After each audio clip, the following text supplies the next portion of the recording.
Hello there, I am Lady Loy, Gold Standard Radio, every Saturday on the Roller Coaster Show 7 till 9. This evening I am going to talk about the $1 million is going to, or what Donald Trump is proposing for the American dream. Not quite sure what my audience is like, so I'm covering different topics, so I thought this one would be useful. I've done something similar on a different channel, but it's different. So, when the story broke out about the so-called 1 million gold card visa, Sonia's phone lit up like a Christmas tree. Sonia was an immigration lawyer working in Houston, the kind of lawyer who keeps a pot of peppermint tea forever warming in the corner of her office because her clients always arrive with nerves jangling like loose keys. Her first call came from a panicked software engineer in Bangalore. "Ma'am," he said, breathless, "is it true? Can I now buy my way into America for $1 million? Sonia sighed, pressing her fingers into her temple. "No, not exactly. It's an idea being floated again, not a law, not a form you can download, not a check you can write." But the calls kept coming in. From London, Lagos, Sao Paulo, Dubai, people who had spent years queuing through the lawful channels now wondered whether some new velvet rope shortcut had been introduced for the ultra-rich. As she remembered call after call, Sonia found herself remembering something that happened only a few weeks earlier, when Trump, still in campaign mode, had suggested that immigration should be priced, that America should choose people who bring value. The numbers weren't clear then. Sometimes he hinted at 50,000, sometimes 250,000. No one heard 1 million until the latest rounds of headlines hit. So maybe, she thought, this was the same proposal, just inflated, repackaged and passed through the rumour mill until it grew into something resembling a premium banking service. But people believed it because it sounded like something the world had seen before. Sonia's mind drifted to the UK, which scrapped its gold visa after discovering, rather belatedly, that some of the money invested under the scheme had come from deeply questionable sources. When you sell residency, you attract people who want a safe deposit box with a flag on it. That point stayed with her, and when she walked into the packed community meeting at the old Civic Centre, a meeting filled with immigrants who worked in construction, childcare, healthcare, deliveries, she knew they were all thinking the same thing. If citizenship is on pause, why promise green cards to the wealthy? If immigration is being reduced, why create a luxury entry lane? The room quietened as Sonia stepped to the podium. She didn't like giving speeches, but when fear is in the air, someone has to ground the room. "I know many of you have heard about this so-called gold card visa," she began. "Let me start by saying there is no law, there is no application process, there is no official policy. What we have is a political idea that's being tested on the public." She looked out at the rows of tired faces, caretakers, restaurant workers, nurses, Uber drivers, people who kept the city functioning, whether politicians noticed or not. "What's being floated," she continued gently, "is a concept that wealthy people could pay large sums, numbers ranging from hundreds of thousands to $1 million, to gain lawful permanent residency. Some reports even suggest it could lead eventually to citizenship. And yes, I know what you're thinking, but isn't there a citizenship moratorium?" "Yes," she said softly, "or at least a proposed one. And this is where the contradictions appear. On the one hand, we're hearing about a pause on naturalisation.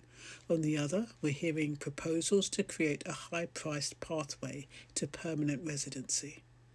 That might still lead to citizenship later. What that tells us as lawyers is simple. What is being discussed is not a coherent immigration plan. It is a set of trial balloons, ideas floated publicly to see who applauds and who panics. A woman near the front raised her hand. If they do make it real, will they check where the money has come from? Or will anyone who shows up with a fee walk in? The room tensed again. This was the question no one wanted to say out loud. Sonia answered carefully. In any responsible system, you would expect strict source of funds checks. The UK learned that the hard way. They cancelled their golden visa because too much money was flowing through without enough scrutiny. If the US created a version of this, it should include checks, but the truth is we don't know, because nothing official exists. She could see the frustration in the room, not jealousy, but something deeper, a sense that the rules were being written for other people, while those who had lived, worked and paid taxes and raised children here remained in limbo. That's when David, another immigration lawyer, one who had been practicing since the 90s, stood up at the back. David rarely spoke at these meetings, but when he did, people listened. It's important to understand the psychology behind these proposals, he said, stepping forward. What politicians call reducing immigration rarely means reducing all immigration. It often means reducing immigration for ordinary people. But they still want wealthy investors because they see them as beneficial to the economy. He paused, letting that sit.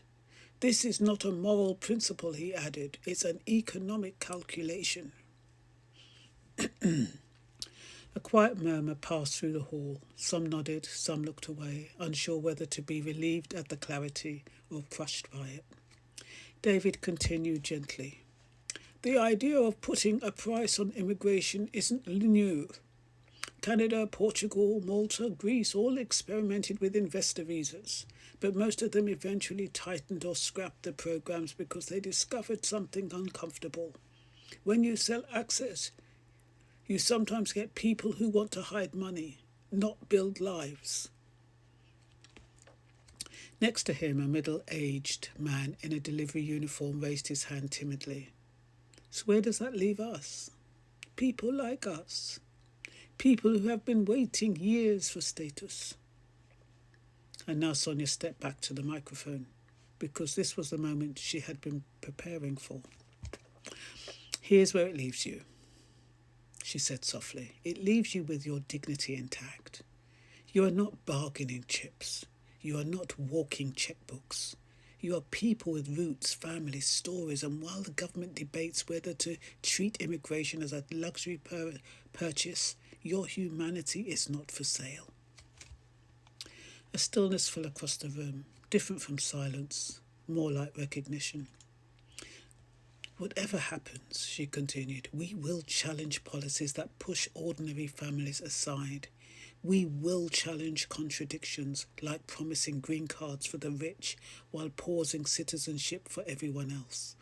We will challenge anything that ignores fairness, due process, and human rights. She drew a slow breath, but more importantly, we will tell the truth, and the truth right now. There is no $1 million visa you can buy. There is no special lane being sold.